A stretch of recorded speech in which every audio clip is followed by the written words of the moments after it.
This is Money Motivation and Mike, and I'm your host, Michael Wainwright. In charge of the show is Jason Wright. And hello to you, world. This is the show that can and will change your life. Here we go, Jason. I told you this week was the word sabotage, and we talked about sabotage on the previous episode. And now we're going to talk with your career, and now we're going to talk about how we sabotage our opportunity for wealth. But before we get into that, just a couple more tidbits that you had provided to me the other day that I'm still very, very interested in, and I want to share those with our viewing and listening audience. The color red.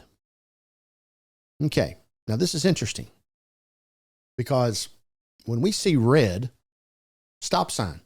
Mm-hmm. We see red light, stop. But the color red makes people act faster and spend more. It's a built-in signal for urgency and excitement. So, when you go to the store today, or the next time you're at the store, are a lot of the ads in red? Yeah. They are. They are. So, some reason, you know, they could be true, because when I see the lights at yellow about to turn red, I do go faster. So maybe it is true. Not sure if that's exactly what it meant, but yeah. All right. I don't think there should be stop signs. There should only be yield signs, and everyone should yield to me. Yeah. Okay. What is that bull thinking when it sees red? I'm running the opposite direction. Yeah, fast. That's exactly right. Yeah, I'd never want to be one of those guys. The bullfighter. Running with the bulls. Has that ever been on your list there? No. Not even a shot. No. I'll watch the YouTube videos. That's it. That's gruesome. Yeah. Yeah. It's called gorged, right? Yes. Ugh. Where do they do that? Spain, right? Yeah. Spain. Yeah. Spain. Okay. The other word, unsubscribe. Supposedly at the bottom of every ad you get. Now, this is funny. The unsubscribe link isn't mercy. It's a signal that you're real, so marketers can find you at a later date. Kill one, get 5 more. Oh, man. Yep. All right. This is what you need to work on, Jason. Yeah, okay. Just forget the show. Yeah. You start working on this. I need you to figure out how to get these ads to go away and stay away. The unsubscribe doesn't work. There should be some kind of component. You could come up with an app. Yeah. And we could people download it, and we could charge them millions of dollars to do it. The computer software, our network would shut down in the first hour if you could come up with something. Well, there's a company out there that does this. Well, but they're not advertising with us, so I'm not going to mention them. Okay. So. Well, maybe they're not doing a very good job of advertising themselves. Maybe they should come on our show, and we'll take part of the stock in the company, and we'll take it to the next level. And then the other thing you need to come up with is these spam calls. Yeah. How can we shut them things down? Right. I'd give $100 bill today for an app to go in and install it, and probably pay a monthly fee. Yeah. Just to do it. And I know a whole lot of other people that would as well. So if you can come up with that in the next couple of days, that'd be very. Why don't you try to do that for everybody for Christmas? I'm on it. Yes, sir. 9 ways your brain sabotages your wealth. Quite interesting here. Loss aversion. Expecting high returns with low risk. By the way, markets don't offer both of those simultaneously. No. You can't get 25% returns and put them into bonds. You've got to expect some downturn with the upturn when you get into a little bit more risk. That's why they do your risk tolerance when you go in to invest, and they figure out where you are risk adverse, and that's where you get into it. But if you think you can go in and get in the market and make high returns with very little risk, everybody be doing it. So that is your number one right off the bat, how you sabotage your wealth, because you don't get into more active things within the market. S&P 500, stuff along those lines. All right. Number 2, narrow framing. Making decisions without context. Making decisions without information. We stress that on this show all the time. Selling after one bad quarter. Missing the decade while focusing on the day. Something goes down, you panic and you go sell because you have narrow mind. What goes down comes up, what comes up goes down. Expansion is followed by recession. Recession is followed by expansion. It's been going on for hundreds of years, folks. Don't panic when something doesn't go your way. You got to be able to ride the ride. Number 3, hurting. When everyone sells, you sell. When everyone buys, you buy. And what that means? You're always one step behind the crowd. Yeah.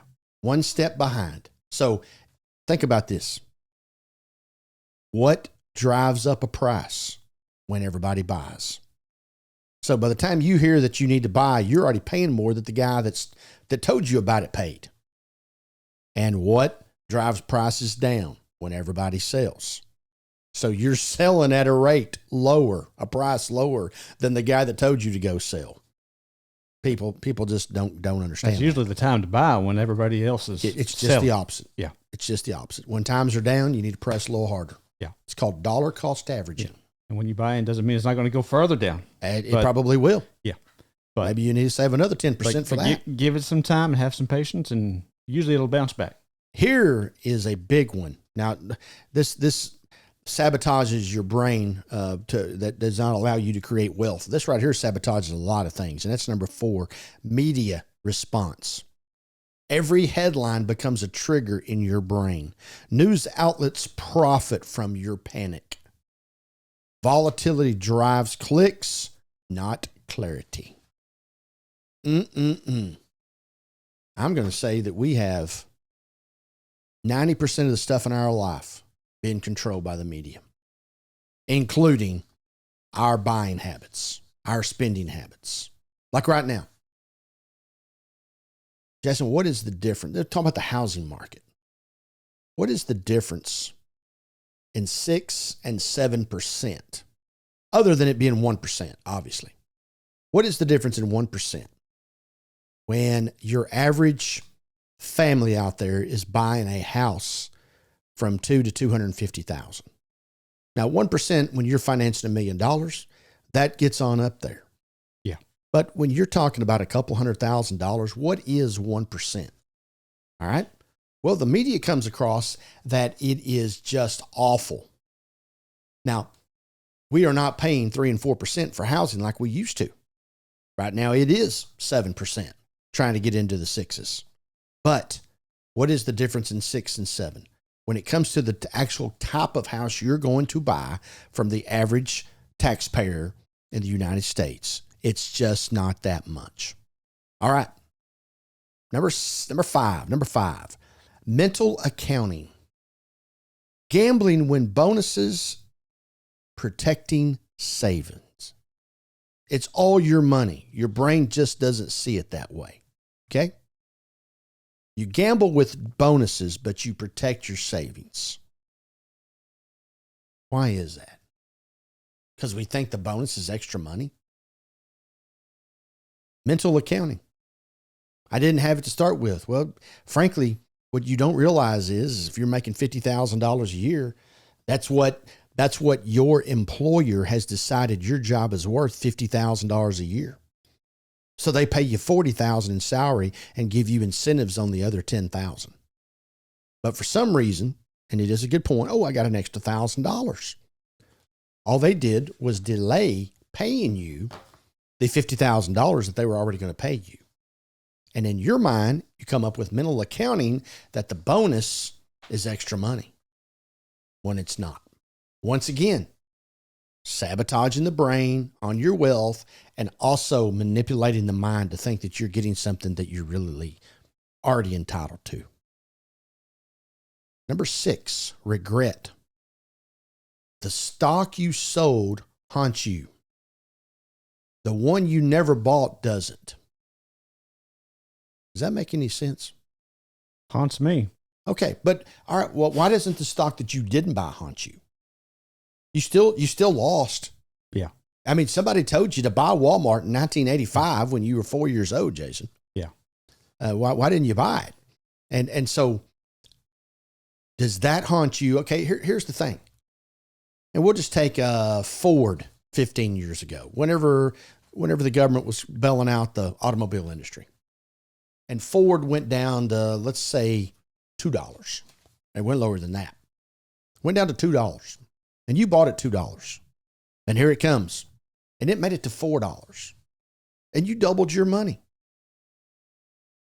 Then it went on up to $8 and $10, which is, I think, pretty close to where it is now. But you're mad because you sold it $4, even though you doubled your money. Why would you be mad about that? Why? You should be mad because you didn't buy more. You should be mad that you didn't buy any at all. That's regret, aversion. Does that make any sense?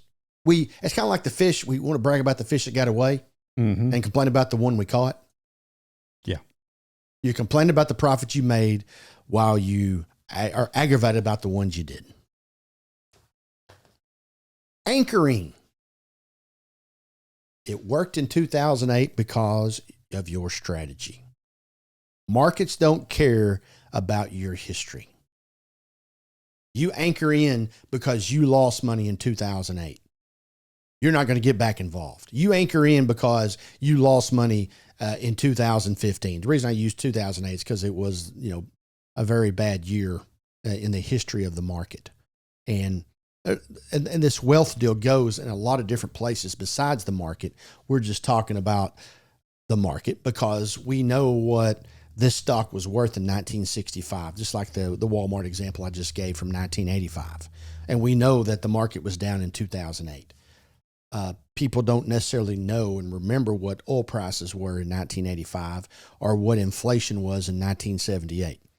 But the market gets talked about every day on every news media that you have.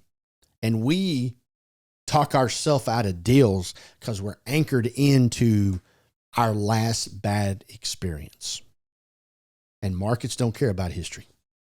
They only care about today. All right. Here's number 8. You are optimism biased. Bad things happen to other investors as well. Good things happen to you until they don't. All right? You're always optimistic. I am a very optimistic person. I work real hard on getting up on the right side of the bed every day, no matter what has happened to me the day before. I look at it as a bright opportunity every day, and I am very optimistic. You can't be optimistic until it becomes a negative in your life. You can't go out here and buy a penny stock and think that it's going to be worth $1 by the end of the week. And so many of us do. You can't fall for everything. But you also can't be anchored, like we talked about on number 7, about bad thing happened that year, so another bad thing's going to happen this year. All right. Number 9, and the final one. False diversification. Owning different assets that move together. That's hidden risk, not safety. Now, you understand what that means? False diversification. All right. So I went out and bought 5 stocks in 5 grocery stores. Okay. You're not diversified because you actually bought the same stock in 5 different companies. You didn't get involved in tech. You didn't get involved in S&P 500. You didn't get involved in the automobile industry. You just got involved in the grocery store business and you spread it out over 5. Okay. Well, in that particular case, when people aren't buying groceries and they're staying at home or they're doing something else, they're cutting back at all the grocery stores. They're not just cutting back at the one you go to. They're cutting back at all. That's where the economy is on that particular day, that particular week, that particular month, whatever it is. So you have hidden risk, and it's not safe. You have to diversify. You need a stock in the automobile industry. You need a stock in oil. You need a stock in tech. You need a stock in whatever the other types of elements is that you feel like you know a little bit about. False diversification. Don't ever forget it. Investing in yourself is what a lot of us do. That also is brain sabotage as well, because a lot of us are not prepared to go out and stake our claim in the world and become a business owner or better ourselves. So what we do is we say, I'm going to invest in myself. And then at the end of the week, I have no money because I am not prepared to invest in myself. I'm not prepared to invest in anything because I have not went out and got the knowledge. Those are the 9 ways your brain sabotages your wealth on a daily basis. Hopefully you can identify with a couple of these and maybe work on those and get those out so you can become a better player in the market, or a better player in whatever it is that you do with your extra dollar that you have at the end of the week. As always, please contact us at info@mx3.vip, and of course find all of our content at mx3.vip or on a YouTube channel at youtube.com/@mx3podcast. Don't forget to like, subscribe, and hit the bell icon to get notified of all new content, which Jason puts out every Monday morning. And also go down into to the comment section and give us some of your comments. Either way, we'd love to see them. So for everyone who's been a part of this show of Money, Motivation, and Mike, continue to live your life the right way.